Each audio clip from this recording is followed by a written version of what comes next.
Chers amis, bonjour et bienvenue. Vous suivez notre podcast sur l'Évangile du dimanche. Aujourd'hui, nous parlons du texte du dimanche de la 28e semaine du temps ordinaire de l'année B. Bonjour Jean, merci de m'accueillir sur notre chaîne de vidéo. Alors, Père Julien, quoi de neuf à l'Alleu ? Eh bien, dans mes paroisses de l'ouest de La Rochelle, vous savez, c'est un petit peu le bout du monde, j'ai repéré quelques bons endroits pour la pêche au bigorneau. Alors, je vois que vous évangélisez les bigorneaux, d'accord, mais dites-moi, est-ce une population docile ? Eh bien non, figurez-vous que les bigorneaux se cramponnent de toute leur force pour rester sur leurs rochers ou sur leurs cailloux. Y aurait-il un lien avec l'évangile de ce dimanche ?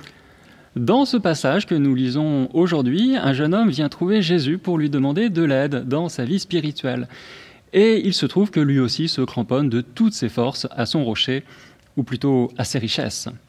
Très bonne entrée en matière, Pierre Julien. Et vous, est-ce que vous êtes du genre à vous cramponner à ce que vous avez ou à ce que vous maîtrisez ? Eh bien, j'espère pas, j'espère être suffisamment libre intérieurement pour pouvoir avancer dans la foi.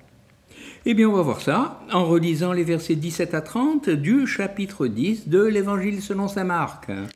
En ce temps-là, Jésus se mettait en route quand un homme accourut et tombant à ses genoux, lui demanda « Bon maître, que dois-je faire pour avoir la vie éternelle en héritage ?» Jésus lui dit « Pourquoi dire que je suis bon ? Personne n'est bon sinon Dieu seul. Tu connais les commandements, ne commets pas de meurtre, ne commets pas d'adultère, ne commets pas de vol, ne porte pas de faux témoignages, ne fais pas de tort à personne, honore ton père et ta mère. » L'homme répondit « Maître, tout cela je l'ai observé depuis ma jeunesse. » Jésus posa son regard sur lui et il l'aima. Il lui dit « Une seule chose te manque, va, vends ce que tu as et donne-le aux pauvres, alors tu auras un trésor au ciel. Puis viens, suis-moi. » Mais lui, à ces mots, devint sombre et il s'en alla tout triste car il avait de grands biens. Alors Jésus regarda autour de lui et dit à ses disciples « Comme il sera difficile à ceux qui possèdent des richesses d'entrer dans le royaume de Dieu. » Les disciples étaient stupéfaits de ces paroles. Jésus, reprenant la parole, leur dit « Mes enfants, comme il est difficile d'entrer dans le royaume de Dieu, il est plus facile à un chameau de passer par le trou d'une aiguille qu'à un riche d'entrer dans le royaume de Dieu. » De plus en plus déconcertés, les disciples se demandaient entre eux « Mais alors, qui peut être sauvé ?» Jésus les regarde et dit « Pour les hommes, c'est impossible, mais pas pour Dieu, car tout est possible à Dieu. » Je trouve la question de cet homme très pertinente. Un homme vient en effet trouver Jésus et lui pose cette excellente question « Que dois-je faire pour entrer dans la vie éternelle ?» Pas demain, pas au terme de la vie terrestre, non, dès ici-bas. Comment être saint ? Comment goûter dès à présent les arts de la vie éternelle ?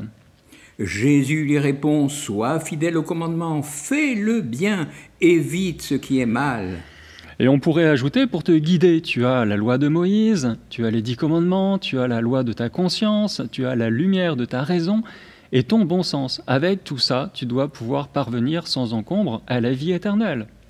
Mais voilà, il y a un problème. Cet homme lui répond « Eh bien, je suis désolé, j'ai fait tout cela et je sens bien qu'il manque encore quelque chose. » Maître, tout cela, je l'ai observé depuis ma jeunesse. Jésus, voyant que le pharisien est quand même venu le voir avec une démarche sincère et authentique, se met à examiner d'un petit peu plus près le cas de cet homme. C'est un jeune homme, si on lit le même passage dans l'Évangile selon saint Matthieu. Jusque-là, Jésus a donné la réponse classique, celle qu'on attend d'un rabbin. Il a été appelé d'ailleurs rabbi. Il a répondu en tant que rabbi. Le jeune pharisien a suivi la loi, ses exigences, et malgré tous ses efforts, il a le sentiment de rester enfermé dans sa médiocrité, sans beaucoup de zèle pour les choses de Dieu. Est-ce que ça vient de ses propres limites ? Eh bien, il ne sait pas. Par contre, ce qu'il sait, c'est que cette voie ne contribue pas à son épanouissement.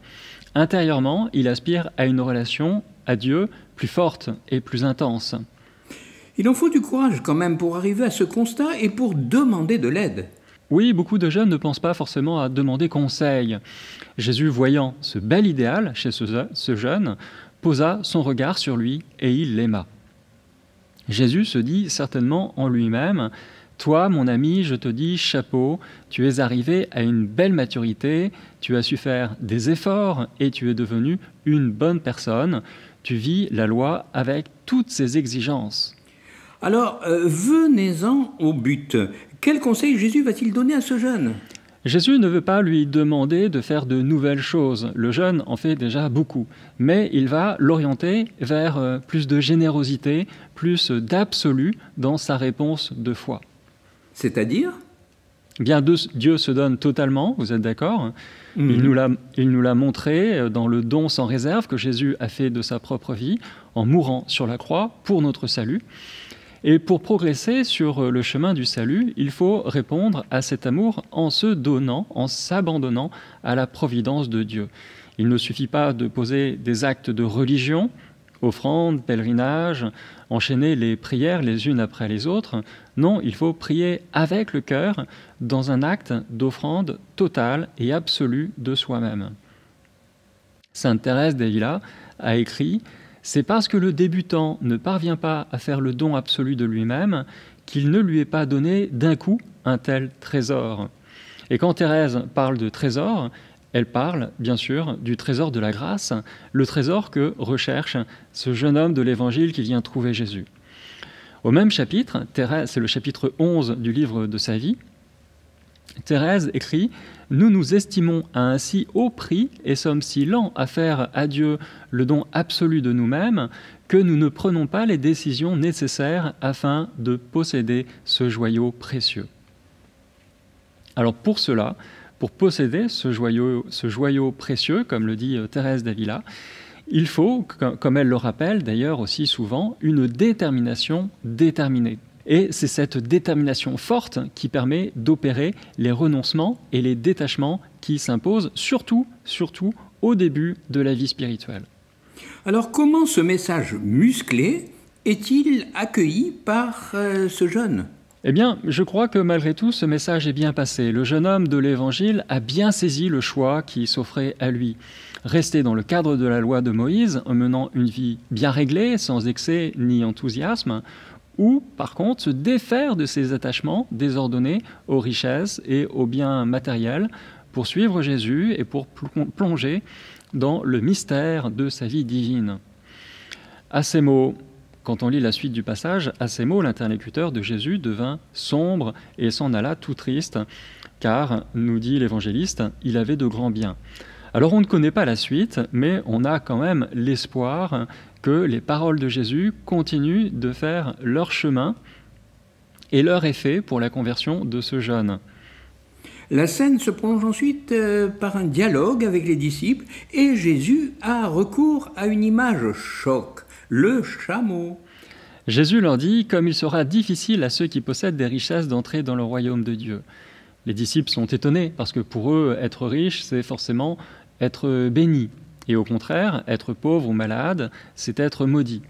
Alors pour en finir avec cette vision trop immédiate et trop matérialiste du salut, Jésus a recours à cette célèbre image du chameau.